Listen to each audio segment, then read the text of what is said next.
안녕하세요. 저는 30대 후반 여성입니다. 여러분들은 인생을 살면서 후회되는 순간이 있으신가요? 저는 정말 뼈저리게 후회하는 순간이 있어요. 시간을 다시 되돌릴 수 있다면 그때로 돌아가 다른 선택을 하고 싶습니다. 그러면 제 인생에서 힘든 순간이 덜하지 않았을까 싶네요. 시간을 되돌릴 수는 없지만 여기서 제 이야기를 다 쏟아내면서 그 시간들을 지워내고 싶네요. 그럼 제 이야기를 시작해보도록 하겠습니다. 저는 대학 졸업 후 바쁘게 직장 생활을 했습니다. 그리고 사회생활에 적응하느라 하루하루 바쁘게 보냈죠.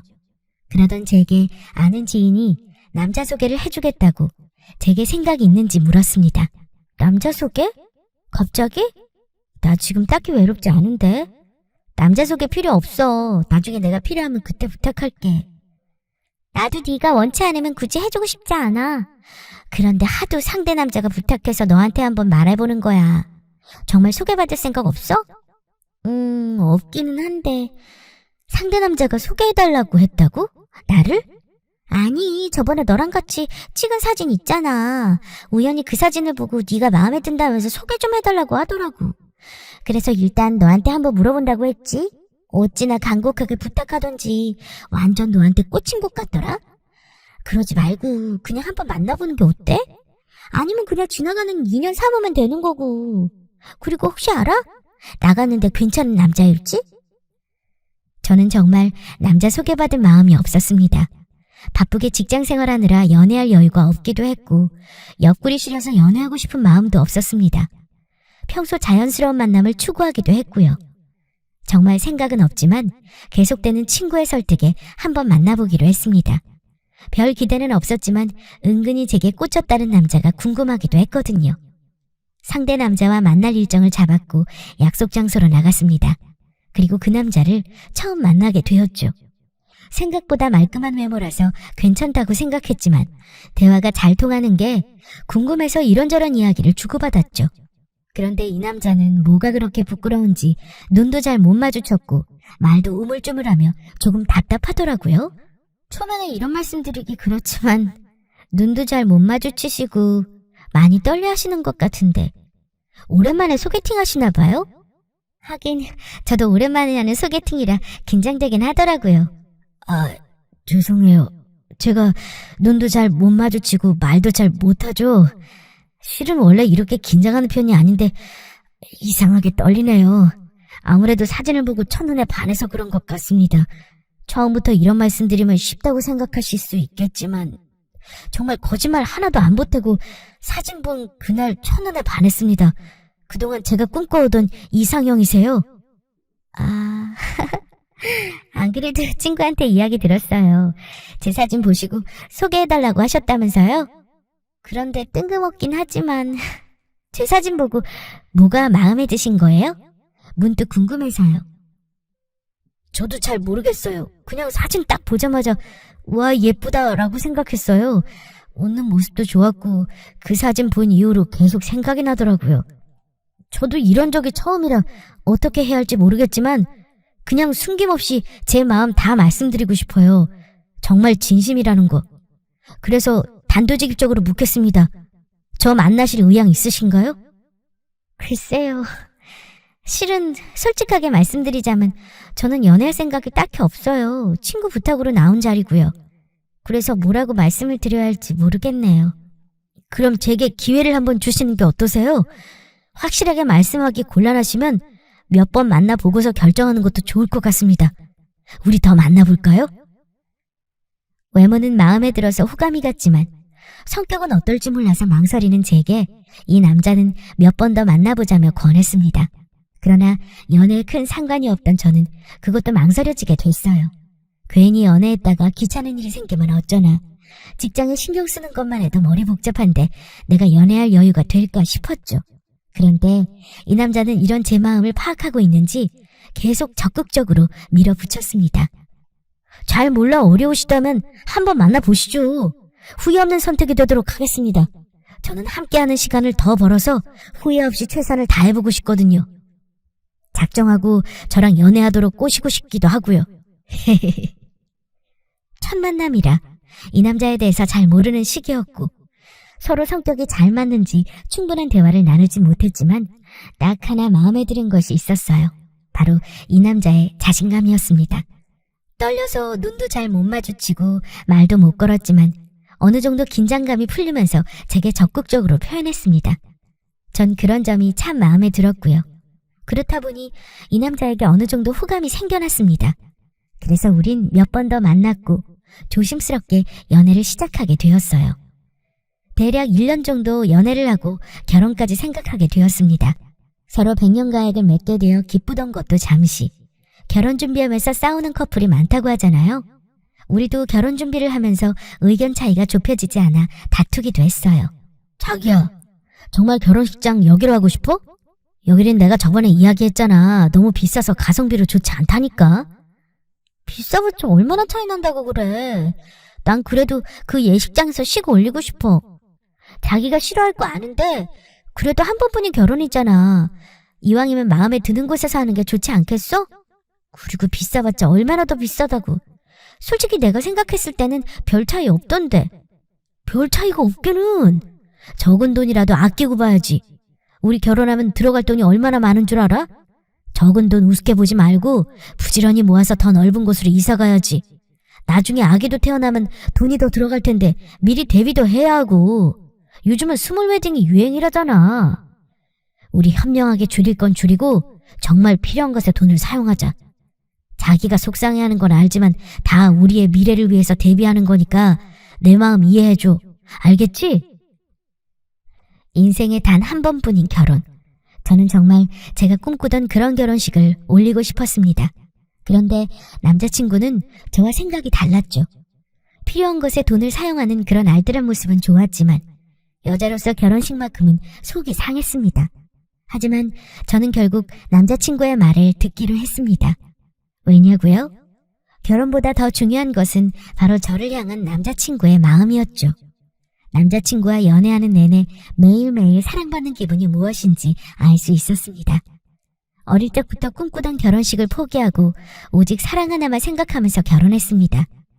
결혼 준비할 때 쫌생이처럼 군 남자친구를 알뜰한 사람이라고 큰 착각하며 결혼한 셈이죠. 남자친구의 쫌생이 같은 행동은 결혼해서도 변하지 않았습니다. 우리 둘이 버는 수입은 비슷했는데 문득 돈 관리를 본인이 하겠다고 하는 겁니다. 자기나 못 믿어? 내가 돈 관리 못할까봐 그래? 갑자기 이제 와서 왜 돈 관리를 본인이 한다 그래? 아니, 왜 사람이 그렇게 꼬아서 들어?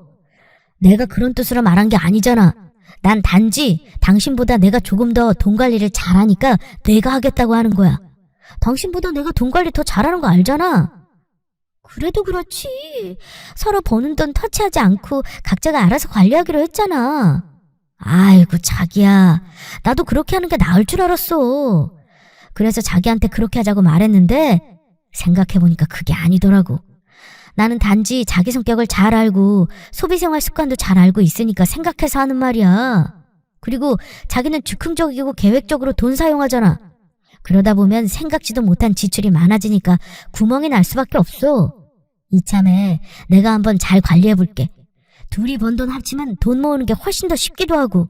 그리고 우리 둘이 벌어서 관리하는 거니까 자기가 원하면 투명하게 다 보여줄게. 솔직히 남편의 말이 맞습니다. 저는 계획적으로 돈 사용을 잘 못하는 편이었어요. 그걸 잘 아는 남편은 어느 순간 본인이 돈 관리를 하겠다고 나섰습니다. 그 후부터 우리 둘이 버는 돈은 모두 남편이 관리하게 됐어요. 그렇게 저는 남편에게 돈 관리를 맡기며 믿고 지냈습니다. 저는 굳이 남편한테 사용 내역을 보여달라고 하지도 않았어요. 본인이 알아서 어련히 잘할까 싶었고요. 그런데 문제는 이때부터 남편이 쫌생이 같은 모습을 서서히 실감하게 되었습니다. 좋게 말하면 알뜰하고 생활력 좋은 거고, 나쁘게 말해서는 쫌생이의 순 짠돌이죠. 찌르면 소금이 와르르 쏟아질 것 같은 남편이라 생각된 계기가 있었습니다. 바로 제 남동생이 결혼할 때였죠. 자기야, 내 동생 이번에 결혼한다고 하네? 이번에 엄마 아빠한테 여자친구 소개해드렸대. 곧 상견례 일정도 잡을 것이고. 아, 그래? 잘 됐네. 안 그래도 여자친구랑 사귄 지 오래됐잖아. 이제 결혼할 때도 됐지?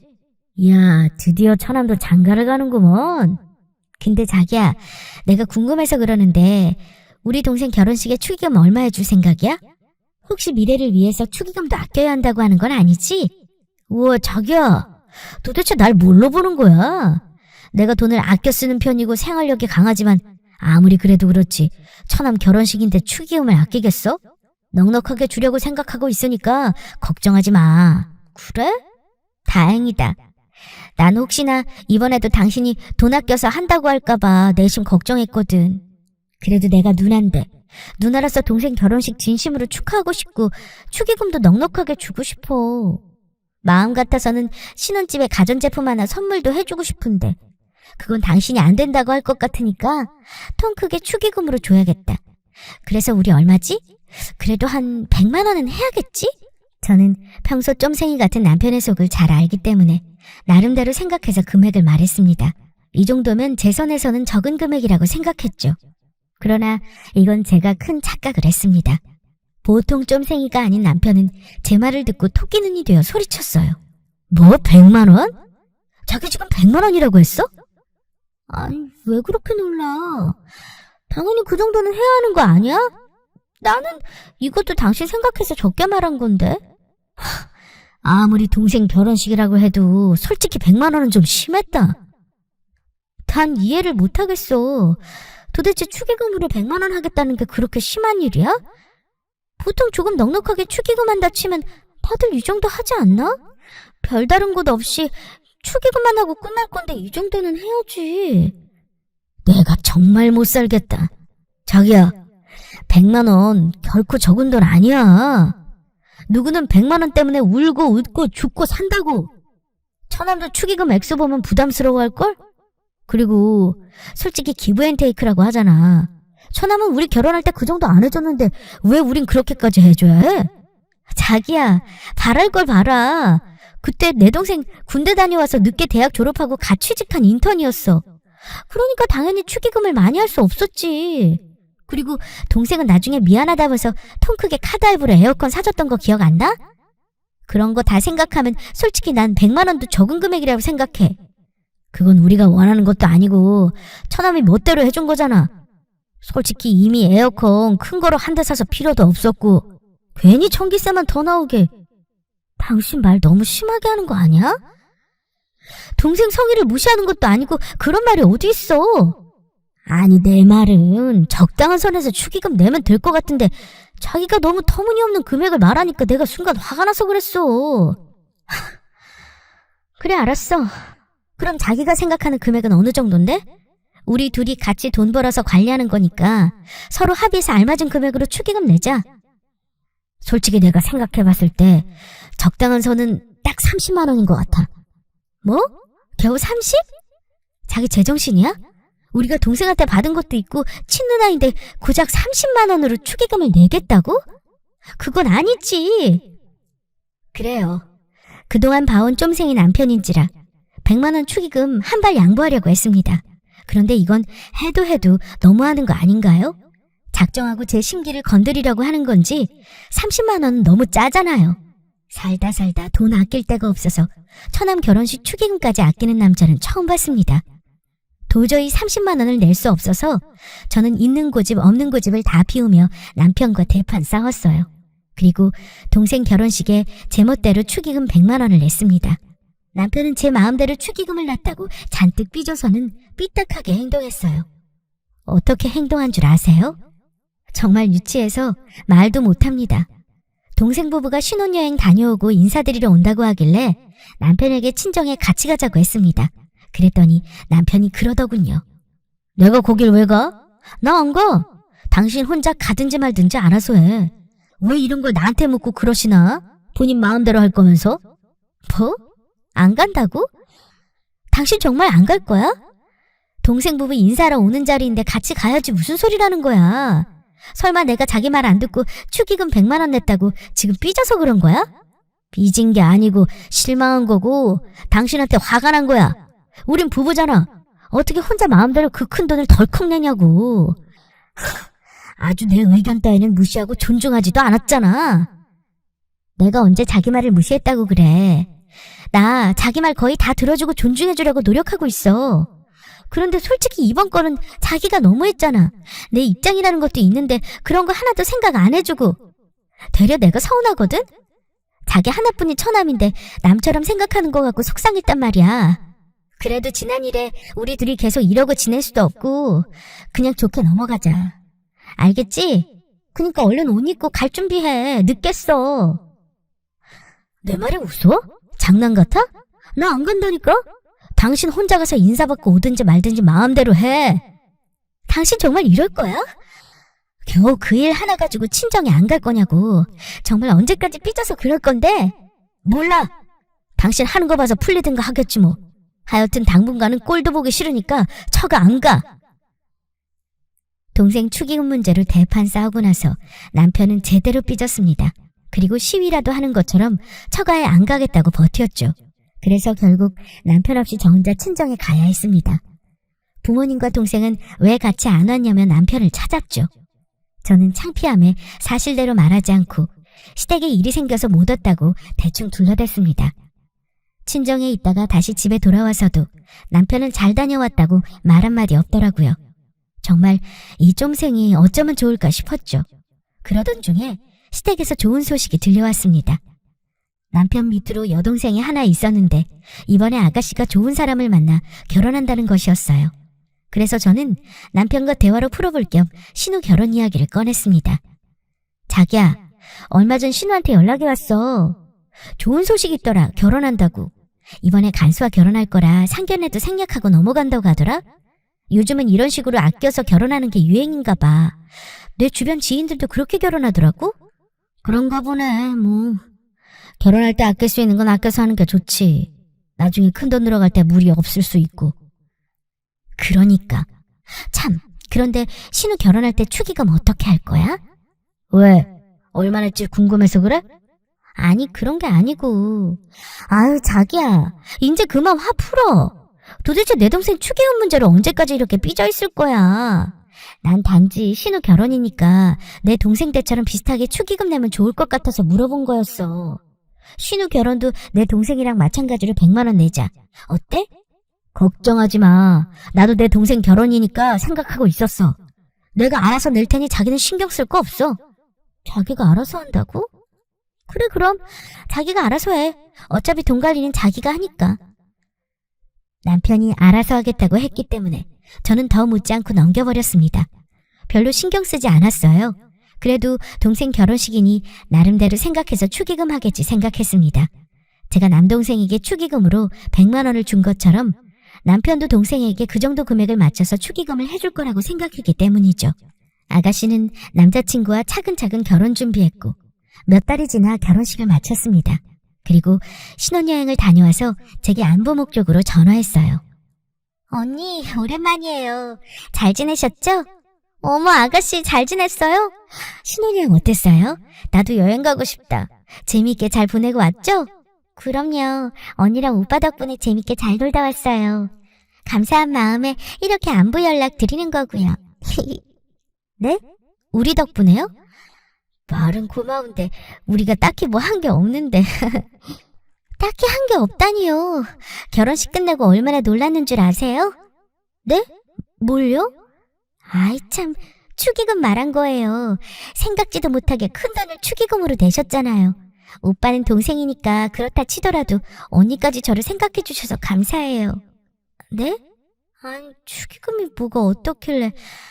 아, 혹시 생각했던 것보다 큰 금액이라 놀란 거예요? 그런 거라면 부담 갖지 말아요.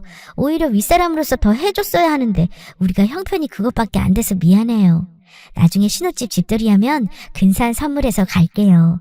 그리고 혹시나 축의금 부담 갖지 말아요. 그렇게 큰 금액이 아니니까. 큰 금액이 아니긴요. 돈 500이 누구 집 이름도 아니고. 하여간 우리 언니하고 오빠 통 큰 건 알아줘야 한다니까요. 어쨌든 감사히 잘 썼어요. 신혼여행에서 풍족하게 놀았거든요. 언니 말대로 나중에 집들이 겸 한번 초대할게요. 그때 오셔서 맛있는 식사 함께해요. 아가씨는 감사의 말을 전하고 전화를 끊었습니다. 저는 아가씨에게 듣고 싶은 말이 더 있었지만 분위기상 그럴 수 없었죠. 그리고 제가 잘못 들었기를 바랬습니다.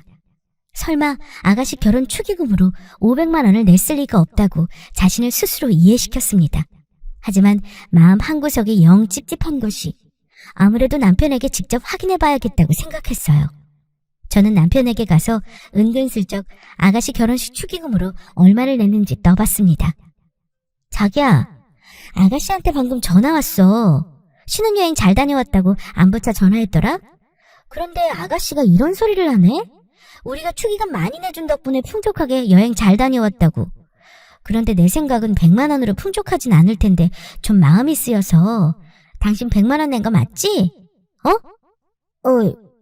그게... 뭐야? 왜 말을 확실하게 못하고 내 눈을 피해? 정확하게 확인하고자 남편에게 물었는데 제 생각과는 달리 남편의 반응이 이상했습니다. 그 모습을 보니 제 불안감은 더 크게 몰려왔어요.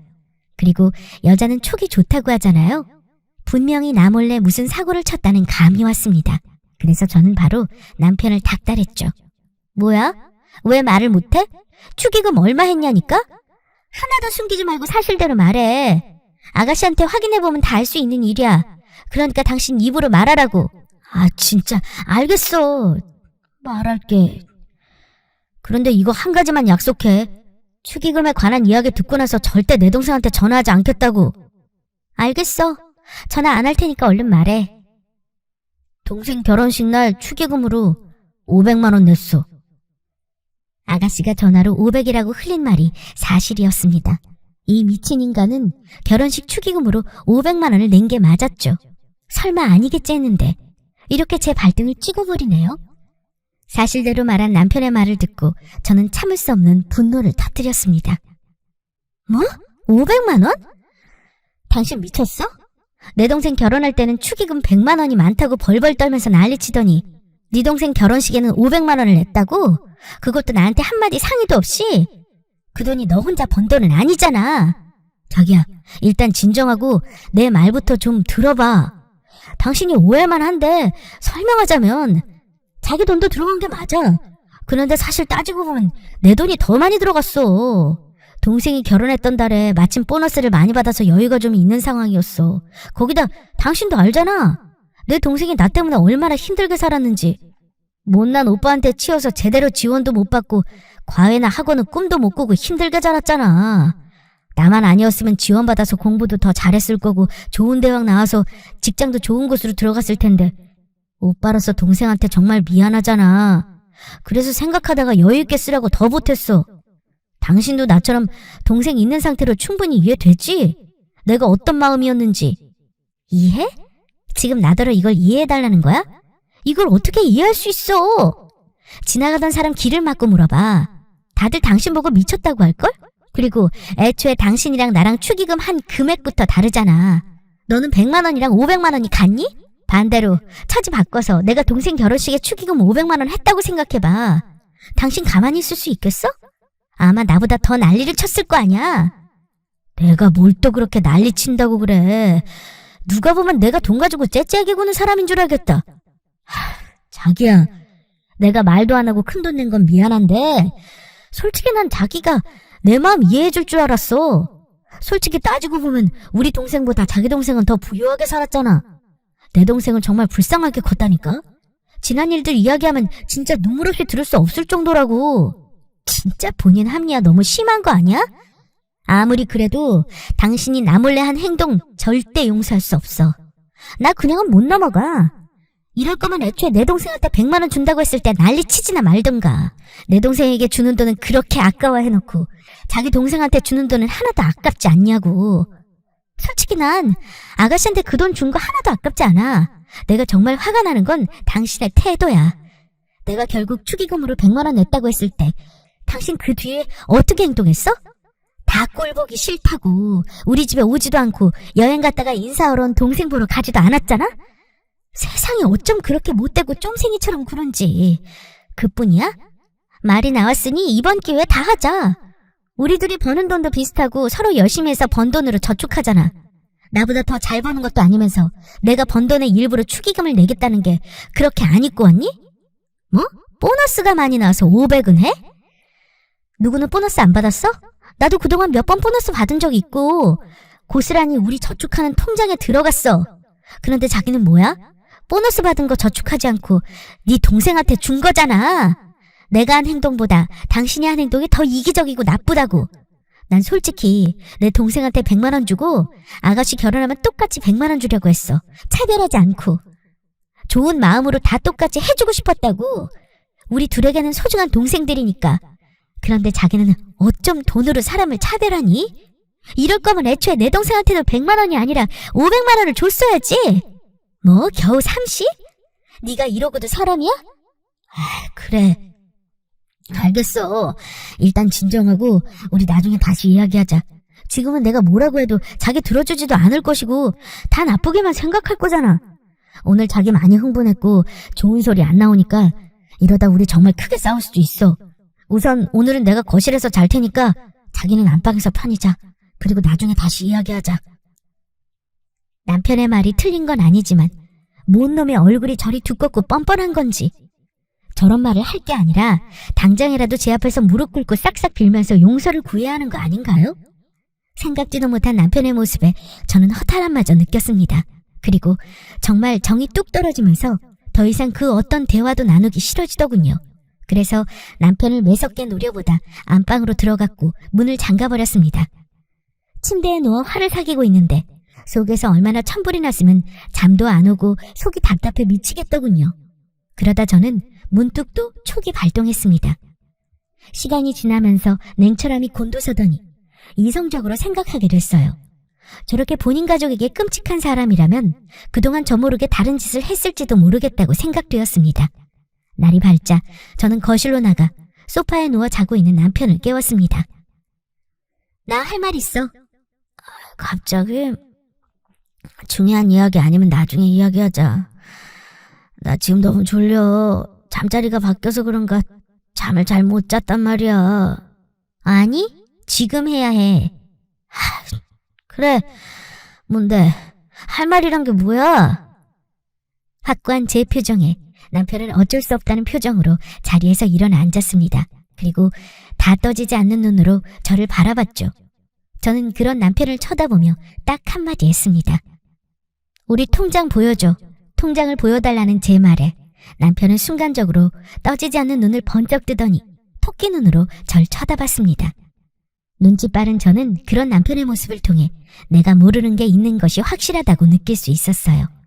역시 여자의 촉은 대단했습니다. 갑자기 통장 왜?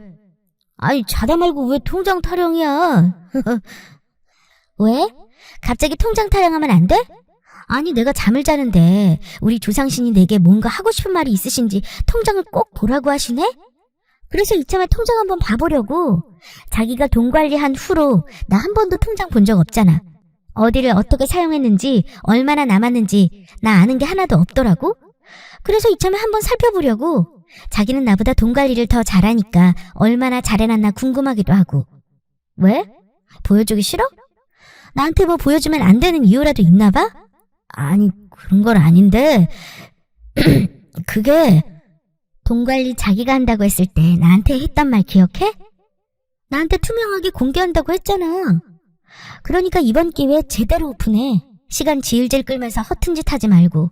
오늘까지 당신이 돈 관리한다고 했을 때부터 시작된 통장 거래 내역 모조리 다 뽑아와. 알겠어? 남편한테 큰 소리 떵떵 치고 저는 출근 준비를 마치고 회사에 갔습니다. 그리고 퇴근 시간이 되자 불이 나게 집으로 갔어요. 우리들이 퇴근 시간은 같지만 회사가 가까운 곳에 있는 남편이 저보다 늘 먼저 집에 도착했습니다. 역시나 집에 들어가니 먼저 퇴근한 남편이 저를 기다리고 있더군요. 그리고 제 말대로 통장 거래 명세서를 탁자 위에 올려놓고 소파에 앉아 있었어요. 통장 내역서지? 그럼 어디 한번 살펴볼까? 저는 옷도 갈아입지 않고 짐도 정리하지 않은 상태 그대로 소파에 앉아 남편이 가져온 통장 거래 명세서를 꼼꼼히 살펴보았습니다. 그리고 한 장 한 장 넘길 때마다 저는 손이 덜덜 떨렸어요. 제 손이 왜 떨렸을까요? 맞아요. 남편 때문에 화가 난 게 맞습니다. 여러분들의 생각 그대로예요. 역시 저 몰래 구린 구석에 있었던 겁니다. 저 몰래 남편이 저지른 현실을 마주하니 저는 극히 분노했고 용솟음치는 분노를 주체할 수 없어서 손이 떨렸습니다. 그런데 여기서 도대체 제가 왜 분노했는지 궁금하시죠? 거래 명세서를 살펴보는데 매달 누군가에게 고정으로 50만 원씩 보냈더군요. 그런데 받은 사람 이름이 익숙했어요. 다름 아닌 시어머님의 성함이었습니다. 저 몰래 그동안 시어머니에게 용돈으로 50만 원씩 보내고 있었던 거였어요. 이런 미친! 너 이거 뭐야? 이 50만 원 뭐냐고? 이거! 이 이름! 시어머님이잖아. 너 그동안 나 몰래 시어머니한테 매달 용돈 드렸니? 그것도 50만 원씩이나? 쫌생이라 100만 원 아까워 벌벌 떠는 네가 간도 크게 50만 원씩 보냈단 말이야? 거기다 한술 더 떠서 가끔 100만 원도 보냈네? 아니, 자기야, 속인 건 정말 미안한데 일부러 그런 건 아니야. 그리고 나중에 내가 다 메꾸려고 했어. 자기 몰래 알바 뛰면 충분히 감당할 수 있고, 그리고 자기한테는 말하지 못했지만 우리 집이 자기네 집보다 어려운 건 사실이잖아. 결혼 전에는 내 월급에서 생활비 겸 용돈 드렸는데 결혼하고 나서는 그게 안 되니까 엄마가 가계비 계속 부족하다고 하셔서 도와드리고 싶어서 좋은 마음에 한 행동이야. 당신한테 말하지 못하고 몰래 행동한 건 미안하지만 진짜 나 그 돈 다 채워놓으려고 했어. 정말이야.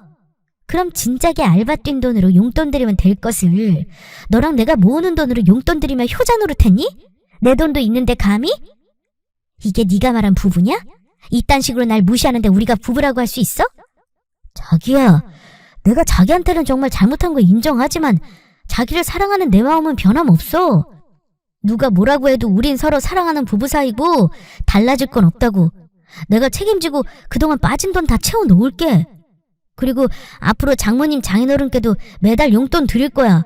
우선 내가 그동안 사용한 돈 메꿔야 하니까 30만 원 정도 드릴 수 있을 것 같아. 너 아주 그게 고정대사구나. 뭐만 하면 30이냐? 네가 우리 집에 해줄 수 있는 최대 금액이 고작 30이야? 본인 가족들한테는 500이든 50이든 되는 대로 해주면서 우리 집은 왜 이것 따지고 저것 따지는데? 아니, 따지는 게 아니라 앞으로 돈 모으려면 이렇게 하는 게 좋은 방법인 거니까. 좋은 방법 같은 소리 하네. 그만 변명하고 그냥 그 입 닫아. 없는 정도 떨어지기 전에. 뭐? 자기 그게 무슨 소리야. 자기 혹시 나 버리는 거 아니지? 자기가 많이 화난 걸 아는데 그렇다고 나 버리는 건 아니잖아. 우리 평생 함께하기로 맹세했고 내가 당신을 얼마나 사랑하는데. 그딴 사랑 개나 주고요. 난 더 이상 네 얼굴 보고 싶지 않으니까 우리 이혼해. 이참에 깨끗하게 갈라서자.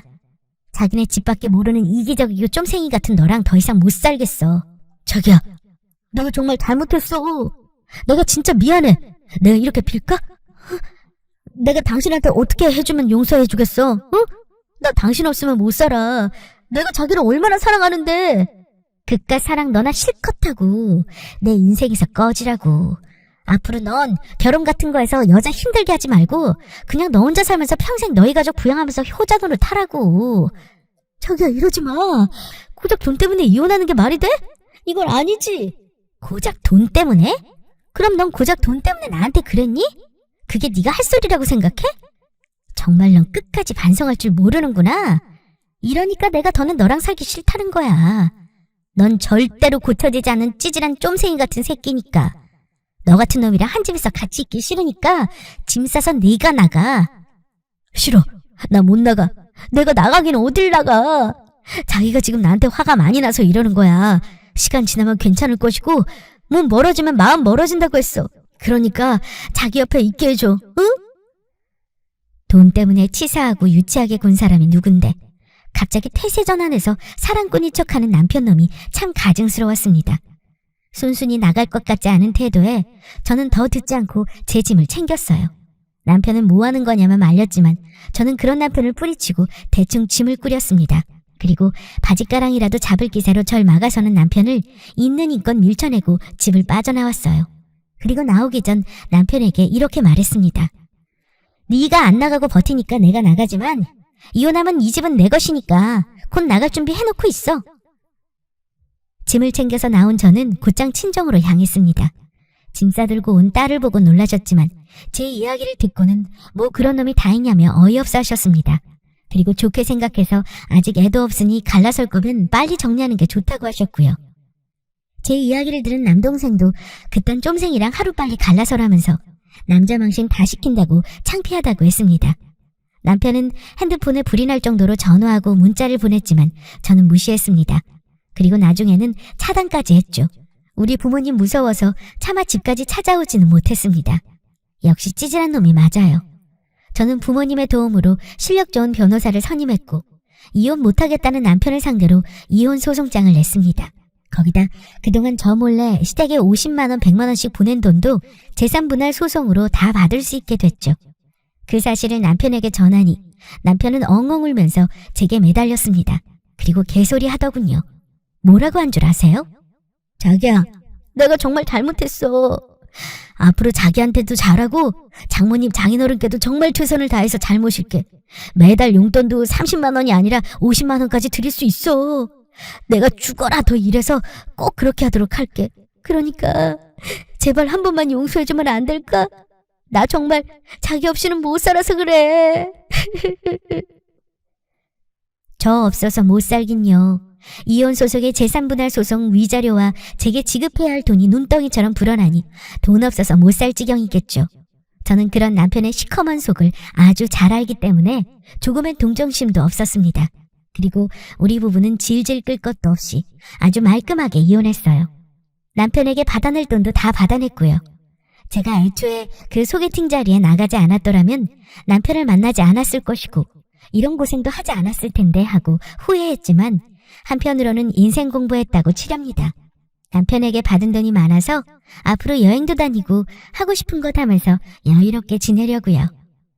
그럼 지금까지 제 긴 사연 들어주셔서 감사합니다.